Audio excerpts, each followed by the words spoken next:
37th season of Books Between Bites. And it's actually almost 39 years because we lost a season and a half during COVID. So guess who was the speaker 39 years ago? And he's back. And he's mayor. Some things just don't change, which is nice. So I'm Becky Hogan. I welcome you to this program that my parents started, and I think they might be mentioned in this presentation. And it's great. I see some of our previous speakers out here in the audience and some that are coming up. And for those of you who are not on my email list and would like to be, there's a green clipboard at the back.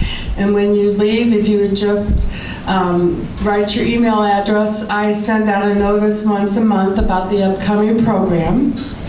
Just write clearly so I don't send it to some unknown email. And anyway, it's just delightful to have you here.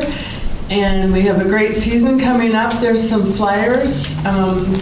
Next month is Roger Breisch and Marnie Mamiga, and then Jim Bennett. They'll complete the 2025, and then we have to flip over to 2026, which is a little unfathomable to me, but that is the case. So, what kind of introduction? He will tell you about my father contacting him when my parents moved to Batavia in '84. My husband Mike and I were already here since '77, and they decided to retire from Madison down here. So the rest is history with all his activities with the mayor over the years. And I want to thank the library and Kristen Schultz at the back, who is our contact and arranges everything for us. If you remember, it used to be in the basement of the church, and so this is such a wonderful facility. And I want to thank Barb Mabs for our long time videotaping. And BATV posts these on YouTube now on their channel. So we'll hope all goes well today that we've got the right card in the camera, and we'll be posting that in the next week or two. So without further ado, Mayor Jeff Schielke.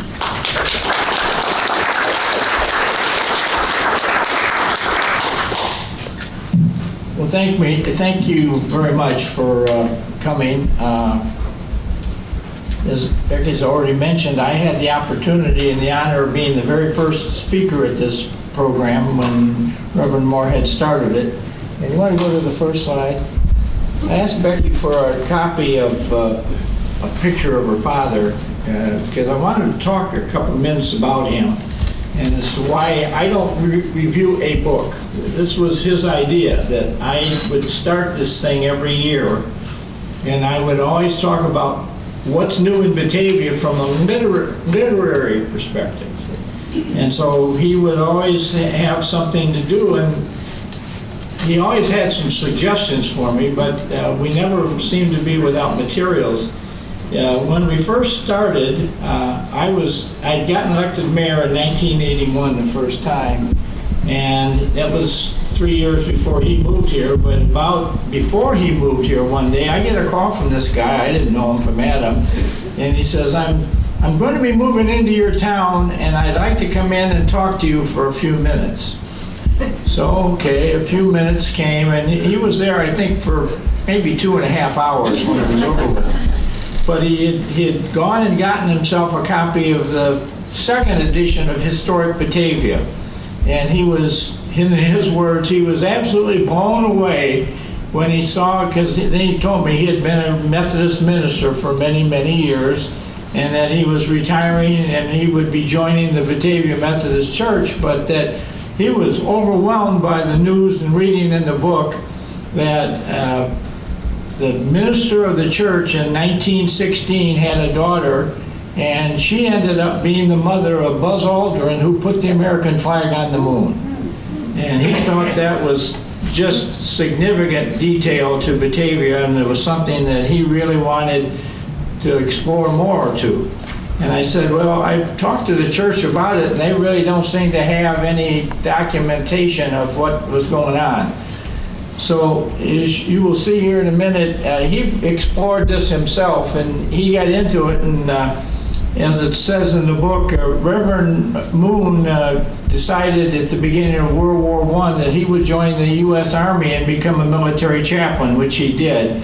And so his daughter, who ended up being the mother of Buzz Aldrin, she got moved to a military base down in Georgia. And as far as most people knew, they never came back to Batavia with any great degree. But there was one person in Batavia that apparently had kept connection to them, and that was Lydia Jean Staffney.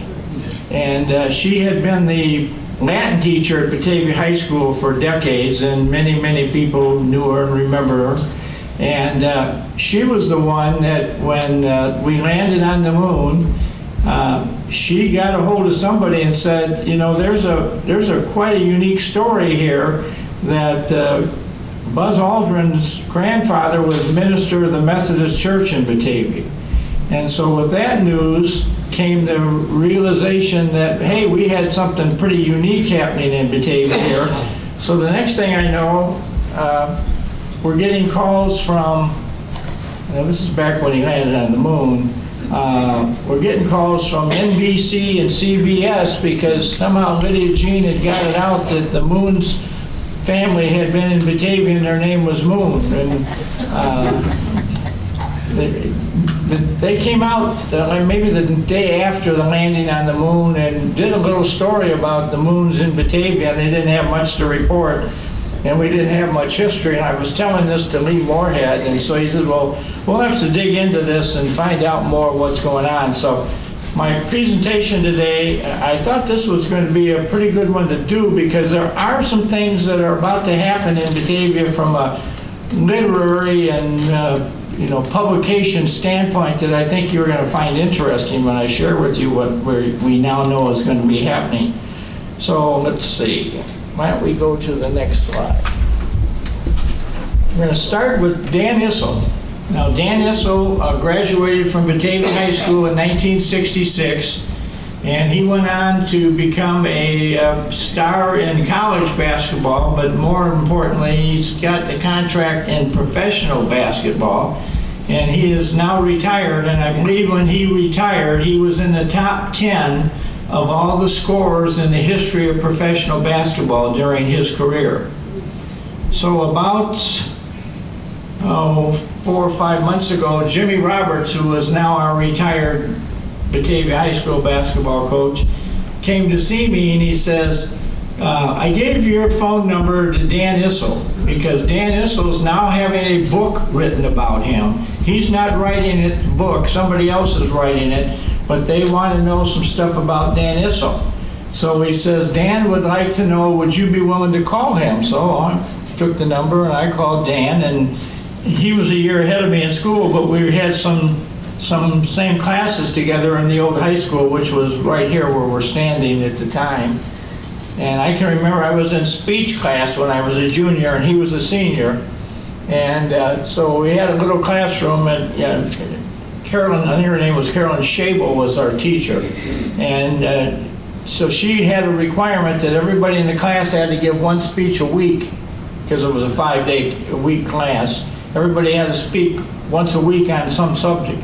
And so I had the front row seat for whatever reason, and Dan Issel was in the back. But every time he got up to speak, he'd be like at the podium, and he'd be right in front of me, and I'd be right down here like this. And I always had to put my head up to look up to him because he was so tall standing in that corner. And mostly it was interesting. He talked mostly about sports when in his speeches, or what team had won and all this other nice stuff. But he went forward and really, had quite a prominent career in professional basketball. And now there is this book being written about him. And so he calls me and he says, the writers of the book want to know some stuff about my early days in Batavia. And he says, I've given him the names of a few people in town that I wouldn't mind having quoted in the book, etc., and you're one of them, etc., etc. But he says they have some questions. They want to know, is there any old pictures available of me playing basketball in Batavia? So I said, well, it's funny you should ask me. I used to, as many people know, I worked at the Batavia Herald newspaper as a part-time reporter, covered the city council and the school board, which is kind of where I got my education in government, was sitting there in those days reporting on that. But we had a photographer then at the Batavia Herald by the name of Glenn Haynes, who many of you will remember. And Glenn took all kinds of pictures for everything.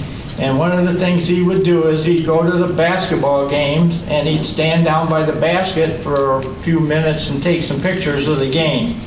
And so let's go to the next picture. This is a picture that he took in the old gym, which was right out here where the parking lot now is. And that's Kenny Anderson, who was in my class, throwing the ball up, and that's Dan Issel, number 44, standing underneath him. And so this is one of the pictures I sent off to the writers of the book, that this is one that they wanted to be something like this, because Kenny Anderson obviously has his own professional career in football. So we got that. Let's go to the next picture. So one of the things that Dan mentioned to me is he said, would you have any pictures of the 1966 sectional game when we beat Proviso East High School? And I said, yeah, you know, I think I do have that. Well, here it is. This is the picture. And here's Dan in the middle of the picture making a basket, and that whole team was Afro-American, and he's surrounded by 4 black players, and Ken Anderson standing at the back there in this picture. And so I'm told that this may be in this book that's coming out. But more interestingly, it never ceases to amaze me what I get myself into. I'll go back to that picture again for a second. I serve as chairman of the Chicago Metropolitan Agency for Planning's Council of Mayors, which is a group downtown that oversees the distribution of the federal transportation dollars. So it gets me into some very interesting conversations. And so recently I got asked to come over to the Commercial Club of Chicago and be part of a panel that was going to talk about this proposal that's now out there in the General Assembly about redoing the RTA and changing the membership on it and whatever have you. And I was a part of a situation that kind of opposed this thing from the very beginning, and so it's still, I think something's going to happen, but I think it's going to be much more agreeable to the suburbs than it originally was. So I got up and kind of said that in front of this group of mostly Chicago business people. And so when it was over with, I go to sit down, and this gentleman gets up, and he's a black guy, and he's probably 6'7", 8" tall, and he says to me, were you at Batavia High School in 1966? And I said, yes, I was. He says, well, I was the center on the Proviso East team that got beat by Batavia. And he says, I'm now vice president of this I believe the First National Bank of Chicago, so he's done quite well for himself. But he says, I want to tell you, that was one of the more memorable moments of my entire life, because our Proviso East team had been picked to win the state championship. And we thought we were coming into the game was over in Hinsdale, that we were going to go out there and what we thought was a group of farmers that were on this basketball team. And so we came in and started playing, and immediately within a couple minutes they switched over and did a man-to-man defense on us, and we never had anybody play man-to-man defense on us because we're so big and powerful, but you did. And at the end of the day, you won. Batavia beat us, and we had been picked to be the one that they were predicting was going to win the state championship. Well, we got beat by Batavia. And he says, I will tell you that we went in that locker room in Hinsdale, and he says, I think there were 8 of us on the team. He says, I think all 8 of us just sat down on floor and cried our eyes out. He says, I've never had that experience before, but we were so dismayed that we had been beaten by this group of local farmers that we just couldn't believe how it all happened. So he says, I just want to share a story with you. He says, we just had a 50th anniversary celebration of our basketball team, and we got together, and it ended up being a real fun party because somebody came along and brought the pictures of what the Batavia team became after they beat us. And I think it's, yeah, go to the next. He says they brought in a roll of pictures, and here's the front cover of Newsweek with Ken Anderson on it when he was the starting quarterback in the Super Bowl. Then in the center is Dan Issel when he was in professional basketball and was on the front cover of Sports Illustrated. And then we have Byron Von Hoff, who was a baseball pitcher and his arm went bad on him, but he signed a professional contract in baseball. So here we were, we didn't know that we were playing a team that had three future professional players on it, one in football, one in basketball, and one in baseball.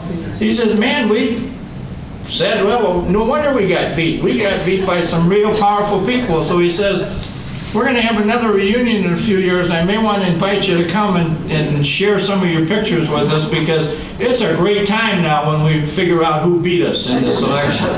So I just had that experience. I wanted to share that with you. So then we had another experience. Let's go to the next slide. We had Craig Sager in town, and unfortunately cancer took Craig away from us a few years ago, but Craig was a TV sportscaster for CNN for a number of years, and he had the opportunity. He was the guy that owned his TV station, also owned the Atlantic Braves, where Hank Aaron was then on the team. And Hank Aaron, Sager was at the game when Hank Aaron hit the home run that broke Babe Ruth's record. And that was a memorable moment. So Sager got to run out on the field, and there's film of this, of Sager running out, and about first base he greets Aaron as he's making the bases, and he interviews Aaron on the going around. And supposedly if you go to the Baseball Hall of Fame now, they have that as some kind of an exhibit of Hank Aaron beating Babe Ruth's record with Sager running around the bases for him. But it's just another good example of, you know, somebody else from Batavia High School that went out and made national recognition of themselves. And I was telling this to the guy from Proviso East, and he says, I don't know what you got in the water out in that town, but he says, boy, you've really produced a lot of high-end athletes. So anyway, I share that one with you because that's just another experience that I've had rather recently, and this is all part of the backstory of what's happening. Now we get in the next picture. Okay, this is the book, The Devil in the White City, and this is the book that was highly successful. It was bestseller for many months, and it's the story of this Dr. Holmes who goes and kills all these girls that were at the Chicago World's Fair between 1893 and 1895, I think is the one this was. And so this book, interestingly, has a Batavia connection in it. And the book, going back, is in when all these girls were getting killed, one of the first victims ends up being a relative of Dr. Segrand from Batavia. And Segrand was not, I don't think he was yet in Batavia, but he went in there, and the girl was missing for a while, and he got involved with the Chicago police, and then when they found her body parts, I guess this Holmes was he would cut people up and then everything else. That's a part of the story. And Holmes was the one that encouraged them to get some doctors involved in this investigation and whatever have you. So in this book, he gets a lot of, you know, interesting credit for the things that he has done. Well, now it's being made into a movie. And I've been, as the historian of Batavia that's got a book written, I now have been called by Hollywood. And Hollywood they're an interesting group of folks to talk to, because you never talk to the same person twice. They get on something and then they call and they'll ask you some questions or ask you to send them something, And then they would call back and want to know some refinements or changes, or would it be okay if we kind of change this thing around? So they wanted to know what I could tell them about Dr. Segrand, and I said, well, he was a dentist and he had his house in Batavia, and you know, his kids went to school here. And I said one of the more interesting things is that he had a daughter who went to school in 1916 in Batavia, and there's a picture of her in the high school yearbook in which she is in the same class with Elizabeth Moon, who's the mother of Buzz Aldrin, who put the flag on the moon. Oh boy, did Hollywood grab on that one. And I said, well, I don't know how you're going to fit that story into the White City, because it's about 20 years later, you know. So I think initially they decided they couldn't put it in the movie. Now the movie's not come out yet, but if it comes out, I'll be anxious to go to see it and see if Segrand has a role or a part in it or whatever have you. But now I get a call about 6 months ago from another group of folks who are telling me that once the movie comes out, they think the movie's going to be a phenomenal hit. And once the movie's going to come out, they're going to make a TV series, they think of 23 episodes, of detailing the story of each one of the girls that was killed by Dr. Holm and other things that went on there. And so they had been told about this Marion Moon, or Elizabeth Moon situation, and they wanted to know some way I said, well, you're 20 years separation here, so I don't know how you're going to write that in there, but that's the story. So I sent them out the copy of the picture and everything else. So I just share this with you as things to keep your eye on. If you go see the movie, number one, is Segrand in it? Is how he presented? And then if the TV series comes out someday in the future, we may want to watch that and see if they put that in there somehow, because they got all the information and they were very much involved in it.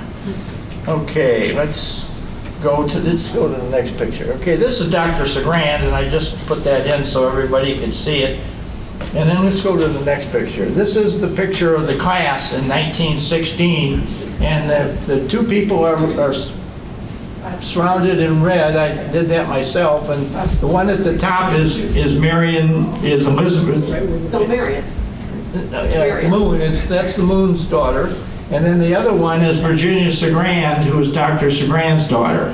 So you have the mother of the guy who put the first American flag on the moon in the same Batavia class with the daughter of the guy who gets a lot of credit for American Flag Day. So that's kind of a unique combination of American history, but and now the world's finding out about it, so I guess we may hear more about that as time moves forward. Okay, let's go to the next picture. Oh, this is Lee Moorhead's efforts. He was able to find this picture of Reverend Moon and his wife, and he came running down one day and gave me this and said this was in some church, I think before they got to Batavia, but it was there, and he got a hold of the pastor and had him send him the picture. And I would believe Lee probably kept one for himself and gave me one, so we now have that in the historical records. But Lee Moorhead was a phenomenal historical addition to Batavia, because he delved into stuff and he didn't let go. He'd start calling people and writing people and doing all kinds of stuff. So he did a lot of great research, which has helped us go forward. Before Google. Yeah, he would go nuts. Well, he's the one that talked me into doing this, and he got the library going on this, as you already said. Okay, let's go to the next slide. So another thing that Reverend Moon did is he had apparently a beautiful voice.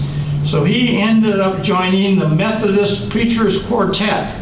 And according to Lee Moorhead, there was times during each year when the quartet took about 6 weeks, and these 4 pastors left their churches and they went out and they made trips around the United States doing religious concerts of stuff that was to be of importance.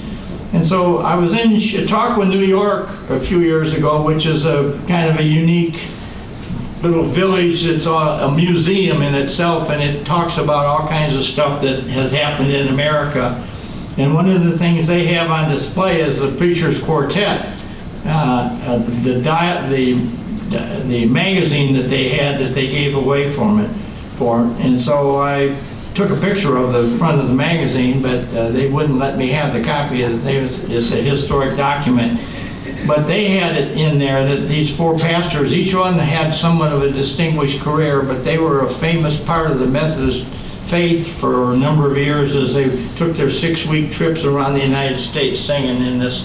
And the grandfather of our astronaut was one of those people. Okay, this is the next picture. This is the picture taken of the flag having been put on the moon and with Buzz Aldrin standing there next to it. And so this is an interesting picture from Batavia's perspective. And let's go to the next picture.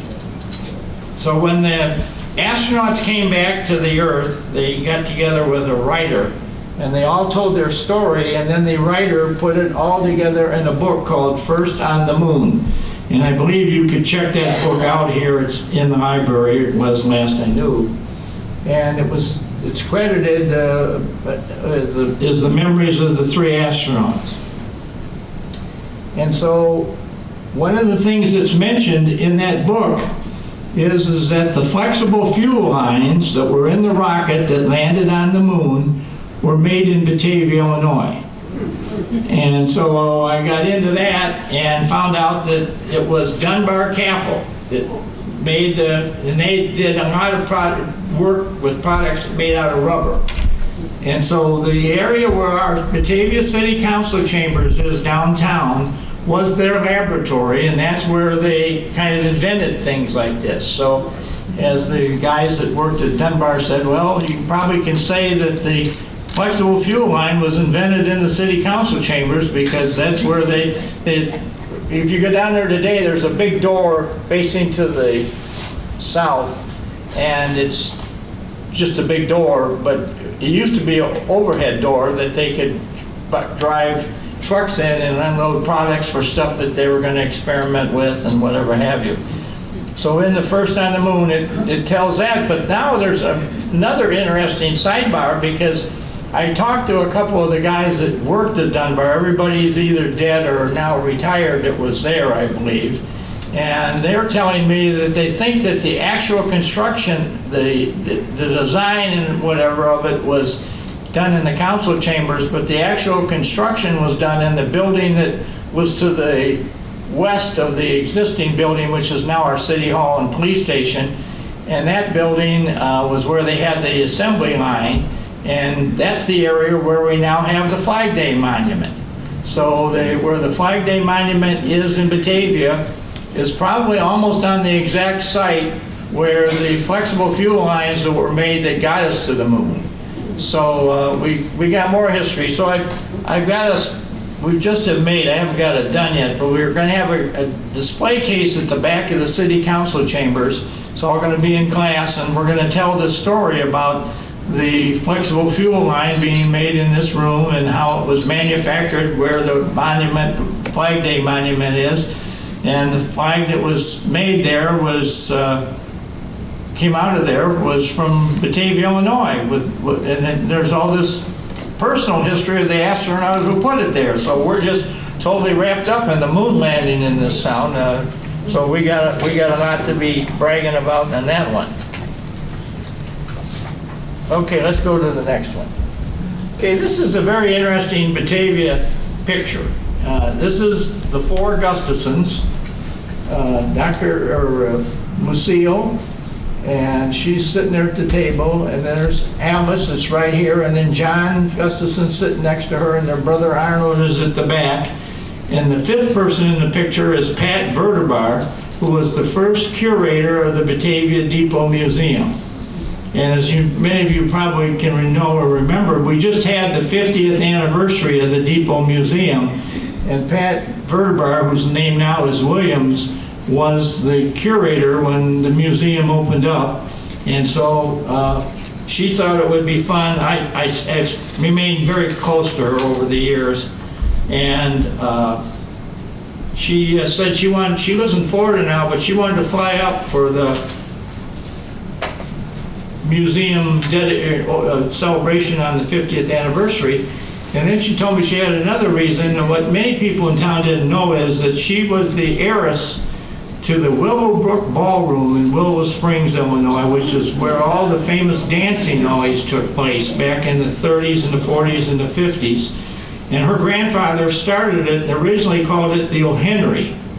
And because he had he also was an inventor, and he invented the O. Henry candy bar. So he originally named the ballroom after the candy bar, but then they ended up selling the candy bar, so they couldn't keep the name O. Henry on the ballroom, so then they changed it to the Willowbrook Ballroom. So Pat Williams has quite a national history into herself, and she's been working on some things because of this Willowbrook Ballroom thing. There's a lot of unique American stories coming out of that, all the famous bands and directors, and Lawrence Welk was a personal friend of hers, and all this other good stuff. Let's go to the next picture. This is the picture we took on the day of the dedication of the 50th anniversary, and here we have Pat Verbar Williams today, and then next door we have Kate Garrett, who's in the audience with us today, and she's now our great, my opinion, curator currently at the Depot Museum. And she's doing some very interesting things down there. So I would encourage you all to stop in there every now and then, because she's constantly got new things going on down there, and new ideas and new history being portrayed. And she comes out of an experience where she worked at the Baseball Hall of Fame in Cooperstown, New York for a couple of years. So she got to see some other types of history being portrayed. So we've got that going. So Pat Williams has been back now, and she was just back here recently and was out to see us. And her one daughter still lives down in Hickory Hills. So I know she's coming back for Christmas, because I've been already invited to a Christmas party. But what has happened, let's go to the next picture. Pat saved all the Willowbrook memorabilia and took it out of the ballroom, and thank goodness she did, because a few years ago, the guys she sold it to were having a new roof put on the ballroom, and they did some mistake and set the ballroom building on fire, and it burned to the ground. And so it's gone, and if all this stuff had been in the ballroom, it would have all been lost in the fire. But as a result, Pat was able to keep it all. And so now she has just donated it to the Chicago History Museum. And so it's going to be in there. And she's indicating that several people have asked about wanting to maybe write some type of a history about that. So there may be a book coming out on that. She wrote one, a small one, but there's a lot of stories to tell about that place. And so that may be another book that we'll have in the library here someday, is thanks to Pat Williams, Verbar Williams. And this is, I believe that's her granddaughter standing there with the person from the Chicago History Museum, as they donated all the old posters and memory books and everything they had from there. Okay, let's go to the next slide.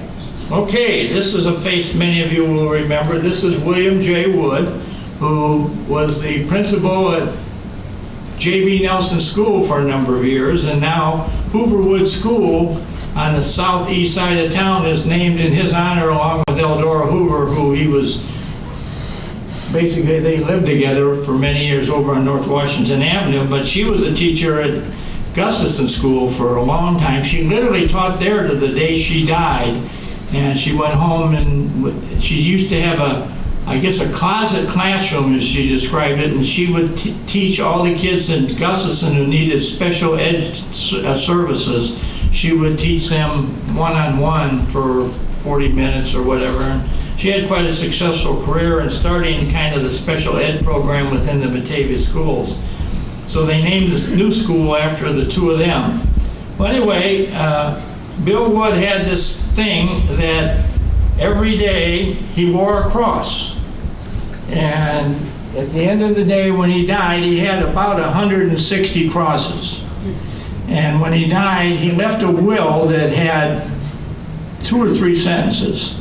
And basically the will said, I hereby bequeath everything to Jeffrey Schielke, and he's been given instructions from me what to do with everything in the house and how to get rid of it and who to give it to and whatever. So among the things that I was detailed to give him, he had a list of about 130 names of people in Batavia he wanted one of his crosses given to, and then they had the crosses numbered on the back so that this person got cross 128 and all this other good stuff. Now that wasn't an easy thing to do. It took me almost 10 years to finally find, and many of the people who were designated to get a cross died before I could get it to him. I mean, that was one of the number of things. He had a lot of other neat stuff, much of which was given to the Depot Museum, and a lot of stuff went to the Holy Cross Church, because he had been the minister there for, or not the minister, the organist there for 32 years. And so he had a lot of different backgrounds to him, but this cross, he wore a different one every day. And so he had all this cross stuff. So when he died, he left me this list, and so I embarked on trying to find all these people, and I found about I'd say maybe 100, but there was about 30 or 40 crosses that did not have any identity to them. And so he ended up, I had this big thing of stuff to do. So he had another thing going that not many people are. Now this is another very interesting story. He one time went to someplace in Chicago, and he started talking to this guy, and this guy says to him, well, you know a lot about history, and at World War II, he says, we got a woman up here on the northwest side of the city that her and her father run a Japanese millinery store. And so Bill says, well, I spent 2 years in Japan, and when I came back, I started doing a program called the Japanese Tea Ceremony. And so he says, I'm running out of tea, and I need to go get me some new Japanese, real Japanese tea, because I guess it had distinctive flavors and whatever have you. So this guy told him how to get there. So Bill and Eldora one Saturday went up to this Japanese store, and they get inside, and there was this woman in there, and they started talking to her, and it just, as Bill said, the conversation just flowed. So after 3 hours, they had been standing there talking to this woman for 3 hours. Bill says to her, well, we're having such an interesting discussion here, maybe would you like to go to dinner with us? And she says, well, I'd be honored to go to dinner with you, but I need to tell you something before you go to deal. I spent 5 years in the federal penitentiary because they referred to me as Tokyo Rose. And I watch what I do and watch what I say and whatever have you. And so I will tell you that I am going to be honored to come, but just know. And he said, well, you know, it's my story and I know. So he got into it with her, and so then it became almost once a month they were going into the millinery store and having dinner with her and whatever have you. And I guess she really kind of kept to herself and didn't tell many people about who she was or anything else. So along came, after 2 or 3 years of becoming really good friends with her, along came a girl who came in there and said to Tokyo Rose, your story really needs to be written in a book, and so it's the correct story, because if you read the book, you find out that Tokyo Rose was an American and had gotten a degree in teaching and was going to go start their career, but her mother got sick in Japan on December of 1941, so she went to Japan, got there the day before they hit Pearl Harbor, and that ended up her ability to even come back to America for a while. So they ended up thinking she was an American spy, so they threw her in a jail, and she sat over in Japan for a few years in jail, and then she finally got out of there, and they brought her back to America, and they considered her a traitor and sent her into jail again. So Bill says, well, this is a story that needs to be told. So this girl said that she wanted to write it. So Tokyo Rose said, well, here's the deal. I'll sit here and let you interview me, and then you write it all down, and then you go back and you write the book by chapters. And the first chapter you write, you bring it to me and give it to me, and then I'm going to read it and maybe let somebody else read it. Well, the somebody else was Bill Wood. So Bill Wood got to preview Tokyo Rose's history, and as Bill later told me, he said he could not find even a technical grammatical error in the whole manuscript. This girl really kept a really strong, close watch on what she was doing and writing. So the book ended up getting printed, and it's here in it's Tokyo Rose, I guess is the name. It's here in the library. You can check that out if you're interested. But as a result of that, Bill had this kind of secret that he had kind of written the book, and so he never told anybody about it, other than I can tell you now, because now he's dead, Tokyo Rose is dead, they're all dead.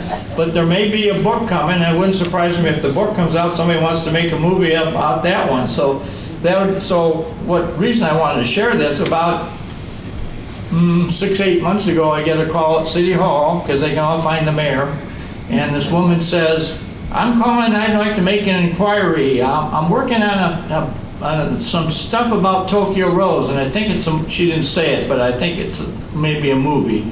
And she says, we're trying to find William Wood from Batavia, Illinois.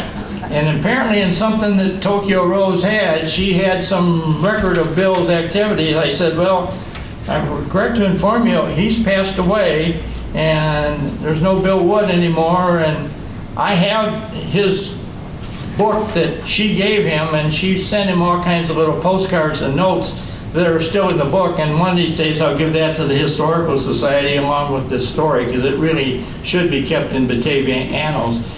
But they were very, very good friends, but I think they wanted to talk to Bill Wood because they thought he would have some more insights, and maybe they could put some parts into whatever we're doing with that. So there may be yet another movie coming out in Batavia with Batavia background. So let's go to the next picture. And I've had people tell me that when I do this backstory thing, sometimes I repeat things. And I think everything I've told you so far this year is new stuff. So all these new movies that are coming, what may be coming out of Batavia because of it. But the next picture, let's go to the next picture.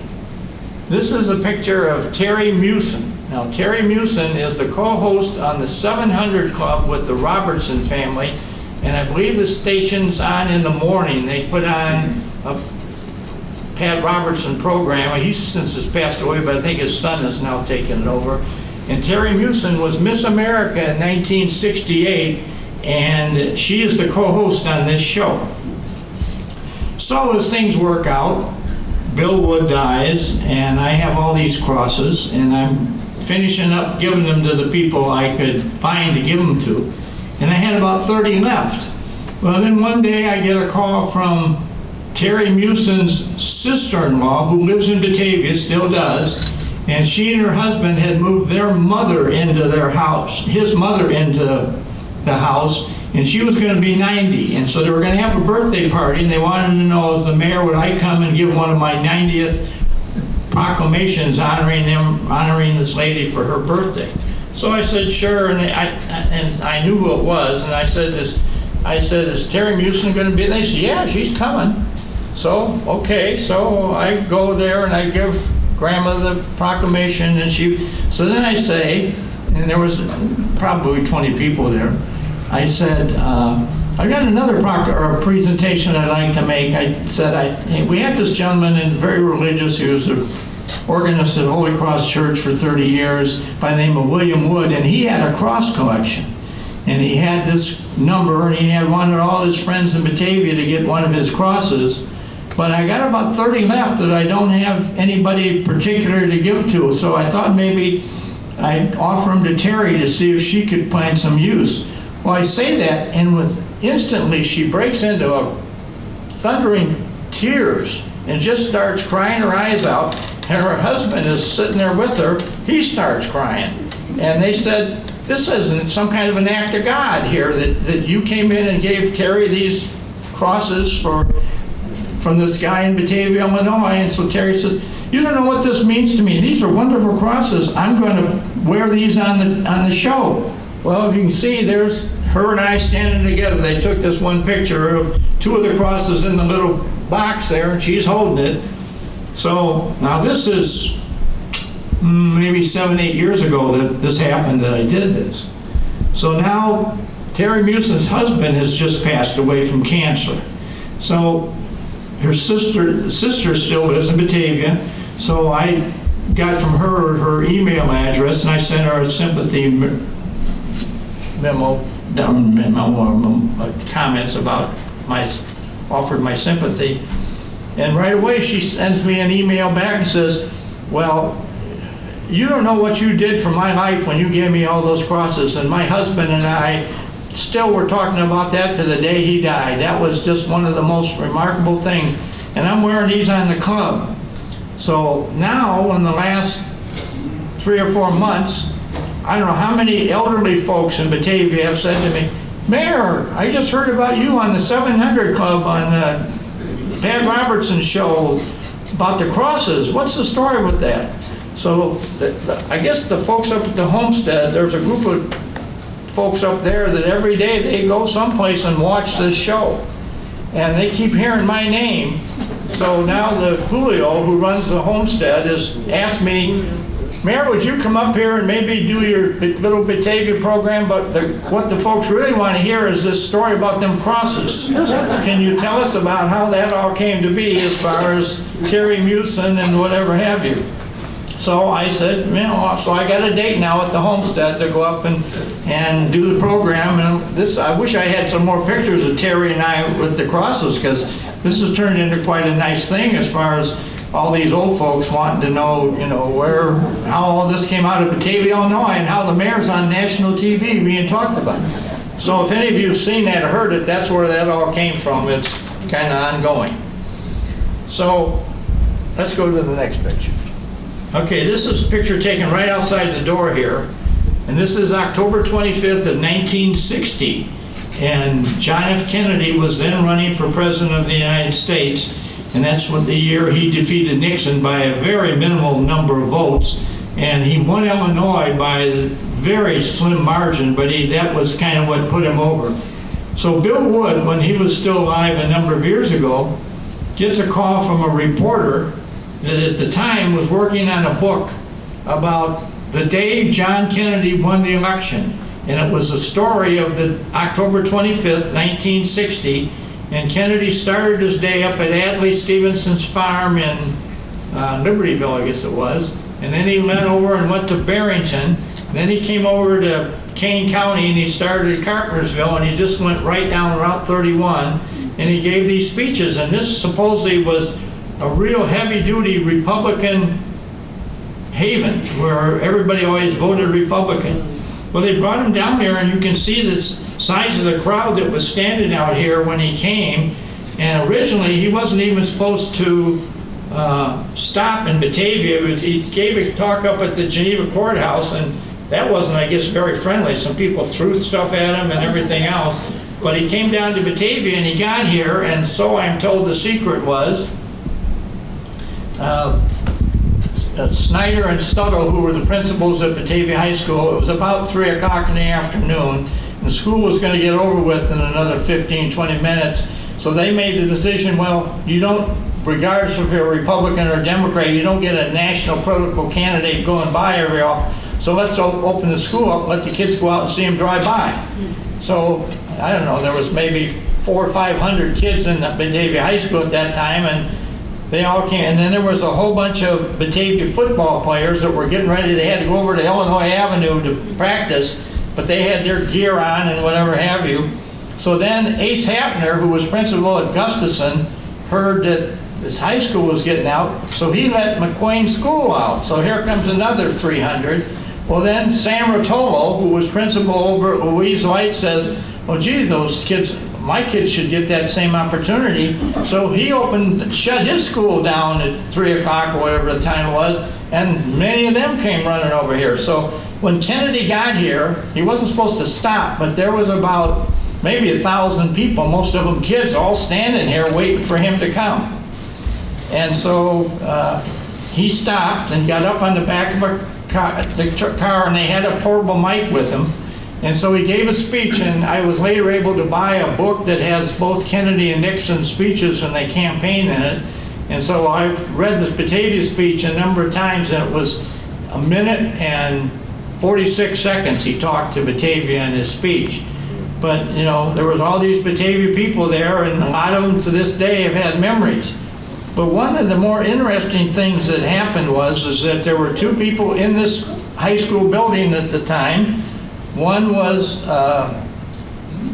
Lydia Jean Staffney, who was the Latin teacher, and the other one was Ruth Northrup, who was the librarian. And they both had cameras.